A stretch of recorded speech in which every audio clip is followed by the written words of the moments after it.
How to sync Mint with TurboTax. First of all, open your browser and go to the TurboTax website. Then sign into your account. Make sure you have your Mint account ready because you will need to connect the two. Next, once you are logged into TurboTax, navigate to the section where you can import your financial data.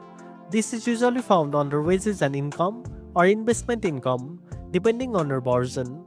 Look for the option that says Import from Mint or Connect to Mint. After selecting the Mint import option, TurboTax will prompt you to sign into your Mint account.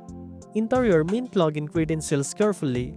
This allows TurboTax to securely access your financial transactions and accounts from Mint. Once connected, TurboTax will start syncing your Mint data, including your bank accounts, credit cards, and investment information. This process might take a few moments depending on how much data Mint has. After the sync is complete, review the imported data carefully in TurboTax.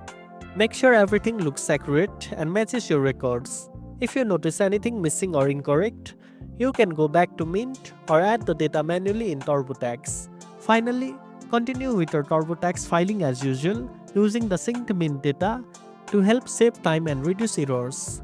This integration simplifies your tax preparation by automatically importing your financial details without manual entry. And that's it. Now you know how to sync Mint with TurboTax. If you found this video helpful, don't forget to like, share, and subscribe for more tech tips. Thanks for watching, and I'll see you in the next one.